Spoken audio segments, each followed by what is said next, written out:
মানুষের মন কখনো কখনো নিজের অজান্তেই কারো দিকে ঝুঁকে পড়ে, যেন নীরব বাতাসেও লুকোনো থাকে কারো নাম, আর না বলা কথার মধ্যেও জন্ম নেয় অচেনা টান। কি অদ্ভুত, তাই না? স্বাগতম বন্ধুরা, আমি রোকসানা আর তোমরা আছো রোকসানাস লাইফ ক্যানভাসে। আজ আমি পাঠ করব সালমা চৌধুরী লেখা আমৃত্যু ভালোবাসি তোকে উপন্যাসের 21তম পর্ব।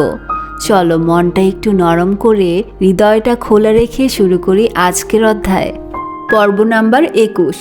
মেঘের রুম থেকে বেরিয়ে আবির নিচে এসে ডাইনিং টেবিলে বসেছে। মিম, মেঘ, তানভীর কেউ নেই। কেমন যেন সুস্থির পরিবেশ। মিম বা মেঘ না থাকলে আদিও যেন চুপচাপ থাকে। অসুস্থতার কারণে 2-3 দিন আবির রুমেই খেয়েছে, তাই তেমন কোনো কিছু উপলব্ধি করেনি। কিন্তু খাবার টেবিলে মেঘ নেই, এতে যেন বুকটা কেঁপে উঠল আবিরের। তানভীর রুম থেকে রেডি হয়ে নামতে গেলে আকলিমা খান ডেকে বললেন, তানভীর, মিমকে একটু ডাক দিয়ে নিয়ে আয় তো। গত সপ্তাহেই মিম উপরের রুমে শিফট হয়েছে, তবে এখনও মন তার নিচেই পড়ে থাকে। ক্ষণে ক্ষণে ভাইকে আর মাকে দেখতে ছুটে আবার উপরে আসলে মেঘের রুমে যায়, আবার নিজের নতুন রুম গুছায়। তানভীর মিমের দরজায় এসে ডাকলো, মিম খাবি না? মিম জবাব দিল, আসছি ভাই। তানভীর এসে খেতে বসে। কিছুক্ষণ পর মিমও এসেছে। মোজাম্মেল খান আবিরের দিকে তাকিয়ে বললেন, তুমি কি আজও বাইকে যাওয়ার চিন্তা ভাবনা করছো? আবির কিছু বলার আগে ইকবাল খান বলে উঠলেন, না না, আবির আমার সাথে যাবে। আলী আহমদ খান গম্ভীর কণ্ঠে বললেন, সেই ভালো, তুই নিয়ে যাস, ওর তো আবার আমাদের সাথে আমাদের গাড়িতে চলাফেরা করতে সমস্যা। আবির চটজলদি খাওয়া শেষ করলো। যাওয়ার আগে স্বাভাবিক কণ্ঠে বলল, আপনারা টাইম মতো চলে আসবেন প্লিজ। তানভীরের দিকে চেয়ে বলল, তুই কি এখন যেতে পারবি? তানভীর জবাব দিল, একটু পরে যাই। আবির শান্ত স্বরে বলল, ঠিক আছে, তাড়াতাড়ি চলে আসিস, আর বাইকের চাবি রুমে আছে, নিয়ে আসিস। তানভীর হাসি মুখে মাথা নাড়ালো। আলী আহমদ খান, মোজাম্মেল খান, ইকবাল খান থেকে শুরু করে রাকিব, রাসেলেরও আব্বু চাচু যারা ছিলেন তারা সকলে এসেছেন। অফিসের কলিগদের সহ সকলকে দুপুরে খাওয়ানো হয়েছে। আবিরের একজন পরিচিত ছোট ভাই নাম মিরাজ, তাকে আবিরের পিএস হিসেবে নিযুক্ত করা হয়েছে।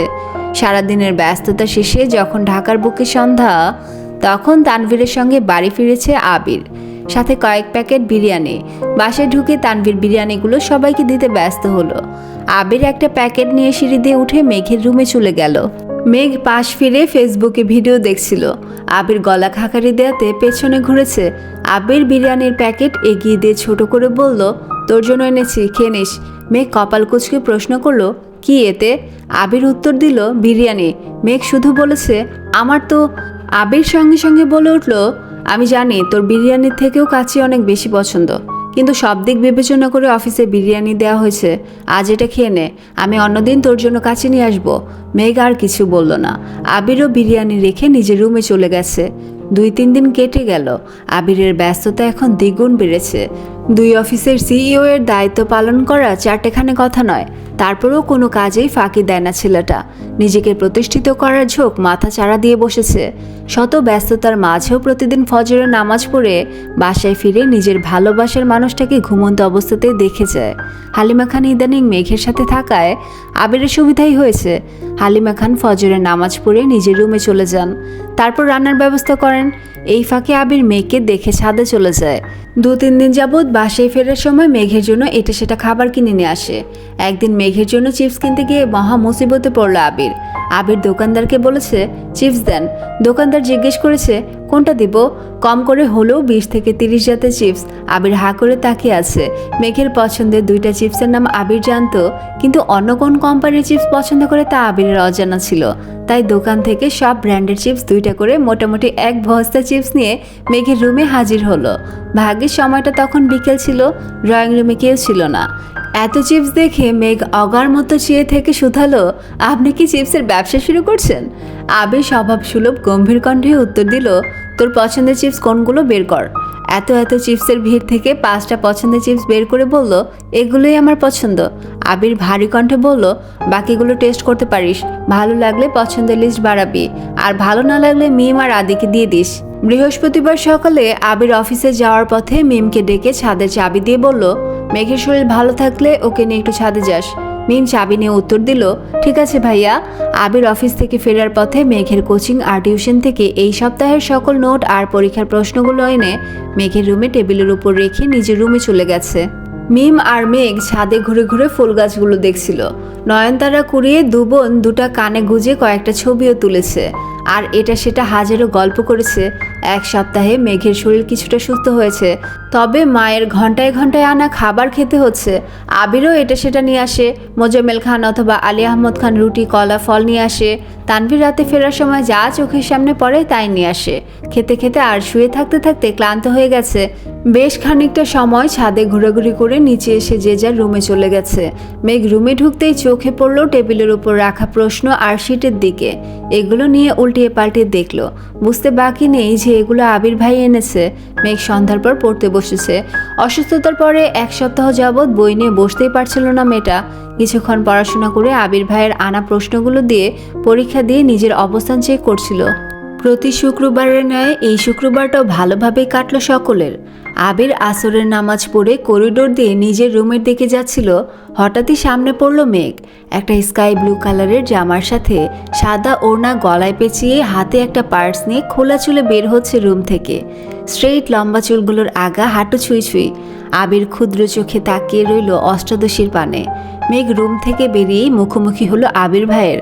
সাইড কেটে চলে যেতে চাইলে আবির প্রশ্ন করে উঠল, এভাবে চুল ছেড়ে কোথায় যাচ্ছিস? মেঘ মাথা নিচু করে ছোট করে উত্তর দিল, পার্লারে। আবির কপাল কুঁচকে শুধালো, কেন? মেঘ মাথা নিচু করেই পুনরায় উত্তর দিল, চুল কাটাতে। আবির এবার তীক্ষ্ণ দৃষ্টিতে তাকিয়ে বলল, তোকে চুল কাটার অনুমতি কে দিয়েছে? মেঘ একদমই বলে ফেলল, আম্মু বলেছে আমি নাকি চুলের যত্ন নিতে পারি না, তাই কাটাতে যাচ্ছি। আবির গম্ভীর কণ্ঠে প্রশ্ন করল, মামুনি বলেছে? মেঘ উত্তর দিল, জি। আবির ভিতরে ভিতরে রাগে ফুঁসছে, কণ্ঠ দ্বিগুণ ভারী করে জানালো, চুল কাটবি ভালো কথা, কিন্তু চুল কোমরের উপরে যেন না ওঠে। মেঘ অন্যদিকে মুখ করে অভিমানের স্বরে বলল, আমার চুল আমি কাটবো, কারো অভিমতের প্রয়োজন নেই। আবির দাঁতে দাঁত চেপে দীর্ঘশ্বাস ফেলে কড়া স্বরে বলল, চুল কোমরের 1 ইঞ্চি উপরে উঠলে তোর খবর আছে। কথাটা বলা শেষ করা মাত্রই আবির দ্রুত পায়ে নিজের রুমের দিকে চলে গেল। অষ্টাদশী স্ট্যাচুর মতো দাঁড়িয়ে বিড়বিড় করে বলল, আমার চুল আমি যা ইচ্ছে তাই করব, আপনার কথা আমি কেন শুনবো? আপনি আপনার প্রিয়তমার ওপর অধিকার খাটান গিয়ে, আমার ওপর অধিকার খাটাতে হবে না। একদমে কথাগুলো বলে সিঁড়ি দিয়ে নেমে মায়ের রুমে চলে গেল। হালিমা খান মেয়েকে নিয়ে বাসার কাছেই একটা পরিচিত পার্লারে গিয়েছেন। হালিমা খান বলেছিলেন কাঁধের নিচ পর্যন্ত কেটে ফেলতে, কিন্তু মেঘের মন টানছে না। চুলের প্রতি যেন তার বড্ড বেশি মায়া। মায়ের কথা চুল কাটতে রাজি হয়েছে সেই অনেক। হালিমা খানের জোরাজুরিতে মেঘ পিঠ পর্যন্ত চুল কাটতে রাজি হয়েছে। পার্লারের মহিলা যখনই চুল কাটার জন্য কাঁচি হাতে নিল, তৎক্ষণাৎ মেঘের মনে পড়ে গেল আবির ভাইয়ের বলা কথাটা।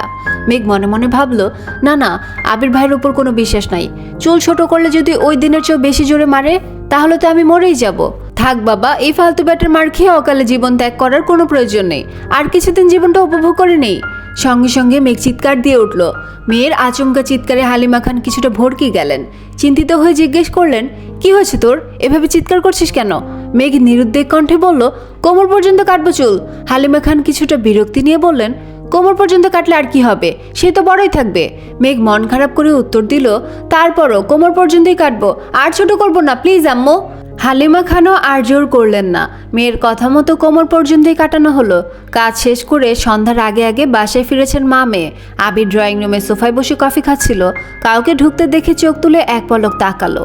মেঘকে দেখে দৃষ্টি স্থির হলো। মেঘের চুল দেখার জন্য তীক্ষ্ণ দৃষ্টিতে চেয়ে রইল। মেঘ সিঁড়ি দিয়ে ওঠার পথে আবির ভাইয়ের দিকে তাকিয়ে ভেঙচি কেটে দ্রুত পায়ে উঠে নিজের রুমে চলে যাচ্ছে। মেঘের কোমর পর্যন্ত চুল দেখে আবির মাথা নিচু করে মুচকে হাসলো। আবির কফি শেষ করে বাসা থেকে বেরিয়ে পড়ছে। প্রতি শুক্রবারের মতো মাগরিবের নামাজ পড়ে বন্ধুদের সাথে আড্ডা দিতে চলে গেছে। বাসায় ফিরতে ফিরতে 11টা বেজে গেছে। শনিবারে ডাইনিং টেবিলে নাস্তা করছিল সকলে। তখনই মেঘ নেমে আসে। চঞ্চল পায়ের নূপুরের ঝনঝন শব্দে আবির চাইল সিঁড়িতে। চুল ছোট করাতে যেন অন্যরকম সুন্দর লাগছে তার অষ্টাদশীকে। কোমরে পড়া চুলগুলো হাঁটার সঙ্গে সঙ্গে এদিক সেদিক নড়ছে। আবির সঙ্গে সঙ্গে দৃষ্টি নামিয়ে খাওয়ায় মনোযোগ দিল। মেঘ কাছাকাছি আসতেই আলী আহমদ খান প্রশ্ন করলেন, এখন শরীর কেমন? মেঘ একগাল হেসে উত্তর দিল, আলহামদুলিল্লাহ ভালো বড় আব্বু। তানভীর কয়েক সেকেন্ড তাকিয়ে প্রশ্ন করলো, চুল কাটেছিস নাকি? এবার যেন সকলের দৃষ্টি মেঘের চুলের দিকে গেল। কেউ কিছু বলল না। মেঘ ছোট করে উত্তর দিল, হ্যাঁ। তানভীর হুট করে বলে উঠল, ভালোই করেছিস, লম্বা চুলে তোকে শ্যাওড়া গাছের পেতনির মতো লাগতো। কথাটা বলে তৎক্ষণাৎ তানভীর জিহ্বায় কামড় দিয়ে মাথা নিচু করে ফেলল। বাড়ির সকলে যে এখানে আছে সেটা তানভীরের মাথায় ছিল না। মেঘ গাল ফুলিয়ে শ্বাস ছেড়ে ভাইয়ার দিকে সূক্ষ্ম নজরে তাকিয়ে রইল। তারপর ভেঙচি কেটে চুপচাপ আবির ভাইয়ের বিপরীতে বসে নাস্তা খাওয়া শুরু করলো। মোজাম্মেল খান রাগী স্বরে বললেন, নিজের বোনকে পেতনির সাথে তুলনা করছো? বাহ। ততক্ষণে আলী আহমদ খান খাবার খেয়ে উঠে গেছেন। ইকবাল খান হাসি মুখে বললেন, তানভীর মজা করে বলেছে, বাদ দাও তো ভাইয়া। মোজাম্মেল খান কঠিন স্বরে বললেন, আমার মেয়েকে নিয়ে কেউ যেন এরকম মজা আর না করে। আমার মেয়ের তুলনা শুধু পরীর সঙ্গে সম্ভব। কথাটা বলেই মোজাম্মেল খান রাগে ফুঁসতে ফুঁসতে চলে যাচ্ছেন। এদিকে বাবার কথায় খুশিতে মেঘ সশব্দে হেসে উঠল। বাবা যাওয়ার দিকে তাকিয়ে তানভীর বিড়বিড় করে বলল, পেতনি তো তবু গাছে থাকে, পরী হয়ে কোন দেশ বিদেশে ঘুরবে তখন তো খোঁজই পাবে না। ইকবাল খান কিছুটা হেসে স্বাভাবিক কণ্ঠে বলল, ভাইয়ার সামনে এসব উল্টাপাল্টা মজা করিস না, এসব মজা ভাইয়া নিতে পারে না। তানভীরও আর কথা বাড়ালো না। ইকবাল খান খাবার খেয়ে উঠে পড়েছেন। আবির যেন নীরব দর্শক, এক হাতে ফোনে কি চেক করছেন, অন্য হাতে খাবার খাচ্ছেন। মেঘও মনোযোগ দিয়ে খাবার খেতে ব্যস্ত। মিম হঠাৎই বলে উঠল, আপু জানো কি হয়েছে? মেঘ ঘাড় ঘুরিয়ে মিমের দিকে তাকিয়ে বলল, কি হয়েছে? আবিরও ফোন থেকে দৃষ্টি সরিয়ে মিমের দিকে চাইল। মিম আবিরকে দেখেই ঢুক গিলে ছোট করে বলল, পরে বলবো না। মেঘ বলে উঠল, কি হয়েছে বল। আবির মেঘের দিকে তাকিয়ে থমথমে কণ্ঠে বলল, চুপচাপ খেতে পারিস না? খেতে বসে এত কথা কিসের? মেঘ আর মিম দুজনই মাথা নিচু করে চুপচাপ খাচ্ছে। আবিরও খাবার শেষ করে বেসিনে চলে গেছে। ততক্ষণে মালিহা খান ডাইনিং টেবিলের কাছে এসে শুধালেন, তোদের কি আর কিছু লাগবে? মেঘ উদ্গ্রীব হয়ে প্রশ্ন করলো, আচ্ছা বড় আম্মু, তোমার ছেলের জন্মের পর কি মুখে মধু দাওনি? মালিহা খান হেসে উঠলেন। আবির বেরিয়ে যেতে যেতে রাশভারী কণ্ঠে বলল, মধুতে ভেজাল ছিল তাই খাইনি। মেঘ আশ্চর্য নয়নে সহসা ঘাড় ঘুরালো, কিন্তু ততক্ষণে আবির মেন গেট পেরিয়ে বেরিয়ে গেছে। মেঘ পুনরায় মালিহা খানের দিকে চাইল। মালিহা খান হাসি থামিয়ে বললেন, আবিরকে সত্যি মধু দেয়া হয়নি। আবিরের জন্মের সময় আমার অবস্থা অনেক খারাপ ছিল। তখন বাড়িতে দুজন ডাক্তার ছিল, কখন কি সমস্যা হয় সেজন্য। আর ডাক্তাররা কি মধু খেতে দিবে নাকি?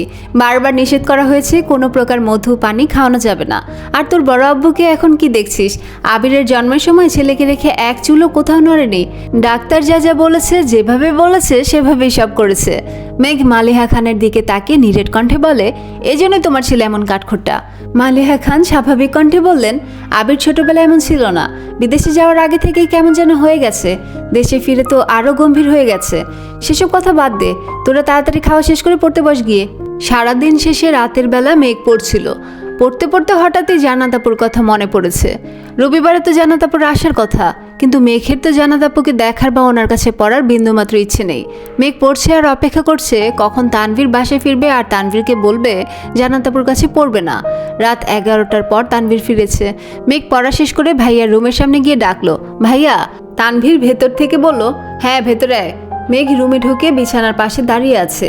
তানভীর বোনের দিকে চেয়ে প্রশ্ন করলো, কিছু বলবি? মেঘ কোমল কণ্ঠে বলল, একটা কথা বলতাম। তানভীর স্বাভাবিকভাবে বলল, হ্যাঁ বল। মেঘ নির্দ্বিধায় বলে ফেলল, জান্নাতাপুর কাছে আমি আর পড়বো না, তুমি ওনাকে না করে দিও। তানভীর চিন্তিত কণ্ঠে শুধালো, কেন, কোনো সমস্যা? মেঘ মাথা নিচু করে বলল, সমস্যা নাই, এমনিই পড়বো না। তানভীর গলা খাকারি দিয়ে বলল, বনু, এটার সমাধান আমি দিতে পারবো না, তুই ভাইয়ার সাথে কথা বলিস। মেঘ বিরস কণ্ঠে বলল, তুমি তো জান্নাতাপুকে এনেছিলে, তাহলে তুমি নিষেধ করে দিও, আমি ওনার সাথে কথা বলতে পারবো না। তানভীর এবার ঠান্ডা কণ্ঠে বলে উঠল, আমার কাছে জান্নাতাপুর নাম্বার নেই, ভাইয়ার কাছে আছে। তাছাড়া ভাইয়ার কথা জান্নাতাপু তোকে পড়াতে এসেছেন, তুই না পড়তে চাইলে ভাইয়াকে বলিস, ভাইয়া যা সিদ্ধান্ত নেবে তাই হবে। এই বিষয়ে কথা বলার অধিকার আমার নেই, তোর অন্য কোনো কথা থাকলে বল। মেঘের মনের ভেতরের সুপ্ত ক্রোধ যেন মাথায় উঠে গেছে, চোখ মুখ লাল হয়ে যাচ্ছে। আর কোনো কথা না বলে রাগে ফুঁসতে ফুঁসতে নিজের রুমে চলে গেল। এত বছর তো তানভীরে মেঘের সকল সিদ্ধান্ত নিয়েছে, তবে আজ কেন আবির ভাইকে সিদ্ধান্ত নিতে হবে? এটা মেঘ কোনোভাবেই মানতে পারছে না। কিন্তু অষ্টাদশী তো জানে না, গত 7 বছর যাবৎ আবিরের সিদ্ধান্তেই তানভীর সব কিছু করেছে। সকালবেলা ঘুম থেকে উঠেই মেঘ রুমে পায়চারি করছে। আবির ভাইকে কিভাবে বলবে, কি বলবে তাই ভেবে পাচ্ছে না। আজ না আবার থাপ্পড় দিয়ে বসেন। তৎক্ষণাৎ নিজেকে নিজে সাহস দিয়ে বলে, তুই কি এত দুর্বল নাকি? দীর্ঘ সময়ের পায়চারিতে মেঘের নাকের ডগায় বিন্দু বিন্দু ঘাম জমে গেছে, যা মুক্তার ন্যায় চিকচিক করছে। বুকে সাহস নিয়ে অষ্টাদশী নিজের রুম থেকে বেরিয়ে করিডোর দিয়ে আবিরের রুমের দিকে পা বাড়ালো। আবির শার্টের স্লিভ ফোল্ড করতে করতে নিজের রুম থেকে বের হচ্ছিল, হঠাৎই মেঘকে দেখে সেখানে দাঁড়িয়ে পড়ল। মেঘ এক মুহূর্তের জন্য সবকিছু ভুলে আবির ভাইয়ের দিকে নিষ্পলক তাকিয়ে রইল। ছাই রঙের একটা শার্ট ইন করে পরা, চোখে সানগ্লাস, ক্রাশ খাওয়ানো সেই লুকে দাঁড়িয়ে আছে আবির ভাই। সে তো জানে না এই সুদর্শন লুকে ছোট্ট অষ্টাদশীর মনের মণিকুঠায় ব্যথা অনুভব হয়। মেঘের অভিমুখে চাইল আবির। নাকের ডগায় জমে থাকা ঘাম যেন আবিরের দৃষ্টিকে টানছে। মেঘের শান্ত অস্থির নয়নজোড়ার দিকে তাকিয়ে আবির মনে মনে বলে, এই চোখে শুধু আমার সর্বনাশ দেখি। মেঘের অভিব্যক্তি বদলাতে সময় লাগলো না। মাথা নিচু করে বুক ফুলিয়ে শ্বাস নিয়ে বলল, আপনার সাথে আমার কথা আছে। আবির স্বভাবসুলভ ভারী কণ্ঠে বলল, বল। মেঘ নিরেট কণ্ঠে বলল, আমি জানাত আপুর কাছে পড়ব না। মনের ভেতরের সুপ্ত ক্রোধটা এক নিমিষে প্রকাশ করে ফেলল। মেঘের কথায় আবির স্বাভাবিক কণ্ঠে প্রশ্ন করলো, কেন? মেঘ তপ্ত স্বরে জানালো, ইচ্ছে নেই তাই পড়ব না। আবির ভ্রু গুটিয়ে বিরক্তি নিয়ে বলল, তোর ইচ্ছেতে তো সব কিছু হবে না, তোকে জানাতের কাছেই পড়তে হবে। মেঘ আবারও ভেতরে ভেতরে রাগে ফুঁসছে, গালটা রক্তবর্ণ ধারণ করেছে। অধিক রাগে মেঘের গলার স্বর ভেঙে আসে। এবার কান্না জড়িত কণ্ঠে বলে উঠল, বললাম তো আমি ওনার কাছে পড়ব না। আবির দীর্ঘশ্বাস ছেড়ে শক্ত কণ্ঠে বলল, সব বিষয় নিয়ে ফাজলামি করবি না মেঘ, তোর ভালোর জন্যই জান্নাতকে আনা হয়েছে, আমি তোর খারাপ চাই না। মেঘ সহসা বলে ফেলল, আমার ভালো মন্দ আপনাকে ভাবতে হবে না। অন্তরের ক্রোধ যেন এবার মেঘের চোখ দিয়ে গড়িয়ে পড়ছে। মেঘের কথাটা আবিরের হৃদয়ে লেগেছে। আবির কণ্ঠ দ্বিগুণ ভারী করে বলল, আজ থেকে জান্নাত পড়াতে আসবে, ঠিক মতো পড়াশোনা করবি, কোনো প্রকার নাটক করলে এর ফল ভালো হবে না। কথাটা বলেই আবির মেঘকে পাশ কাটিয়ে চলে যাচ্ছিল। মেঘ মাথা উঁচু করে গলার স্বর শৃঙ্গি চড়িয়ে জানালো, আমি ওনার কাছে পড়বো না, দরকার হলে আমি বড় আব্বুকে বলবো। আবিরের মেজাজ চরম লেভেলে খারাপ হলো। পায়ের রক্ত যেন মাথায় উঠে গেছে। সেখানেই দাঁড়িয়ে রাগান্বিত স্বরে হুঙ্কার দিয়ে উঠল, কি বলবি আব্বুকে? জান্নাত পড়াতে পারে না এটা বলবি? জান্নাতের আচার আচরণ খারাপ এটা বলবি? আর তুই যে তোর টিচারকে নিয়ে উল্টাপাল্টা ভাবিস আর বাজে কথা বলিস, এগুলো আব্বু শুনলে সেটা কি ভালো হবে? এই যে তোকে এত ভালোবাসি, এত আদর করে, থাকবে তো এই ভালোবাসা? মেঘ সহসা মাথা নিচু করে নিশ্চুপ দাঁড়িয়ে রইল। চোখ দিয়ে অঝরে পানি পড়ছে। আবির চোখ মুখ গুটালো, নিজের রাগকে সংযত করার চেষ্টা করলো। রাশভারী কণ্ঠে বলল, এই বাড়িতে থাকতে গেলে আমার মর্জিতেই তোকে চলতে হবে। কোনো রকমে কথা শেষ করে আবির নিজের মতো নিচে চলে গেল।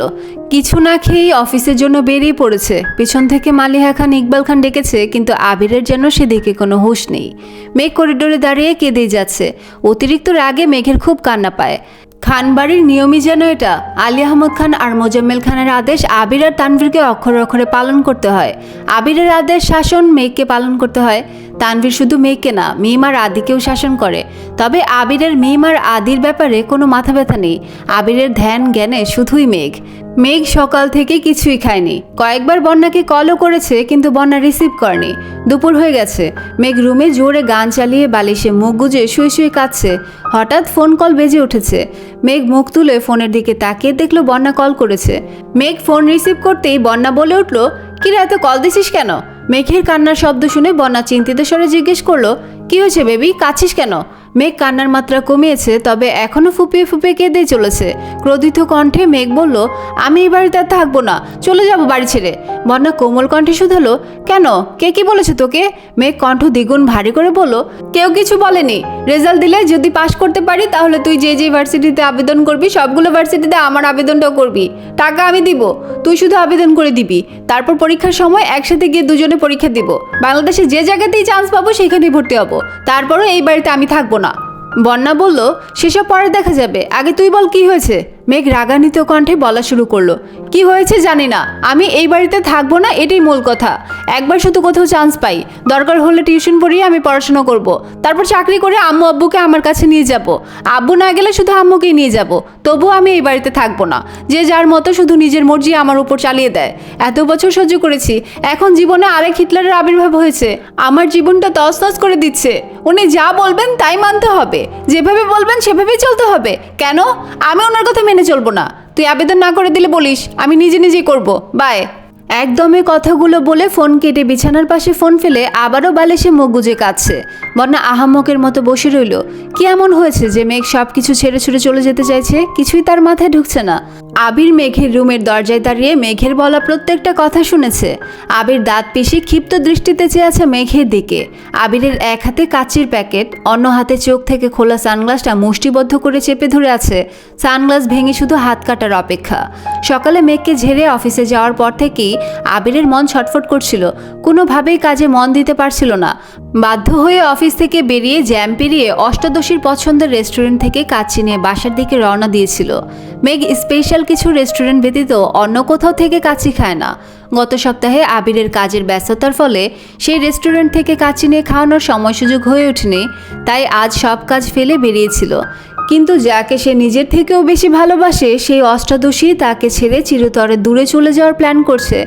এটা শুনে যেন আবিরের মাথায় আকাশ ভেঙে পড়েছে, হৃদয় কেঁপে উঠেছে। নিজের অজান্তেই মনে মনে বলল, এত ঘৃণা করিস আমায়। এভাবেই শেষ হলো আজকের আমৃত্যু ভালোবাসি তোকে উপন্যাসের 21তম পর্ব। কেউ কাউকে ভুলে যায় না, শুধু দূরত্বটা একটু সয়ে যায় আর হৃদয় তার নিজের মতো করে অপেক্ষা করতে শেখে। ভিডিওটি ভালো লাগলে লাইক, কমেন্ট, শেয়ার আর সাবস্ক্রাইব করতে ভুলো না। আজকের জন্য বিদায়। কাল আবার গল্পের নতুন অনুভূতি নিয়ে ফিরে আসবো। ততক্ষণ পর্যন্ত ভালো থেকো, সুস্থ থেকো। আল্লাহ হাফেজ।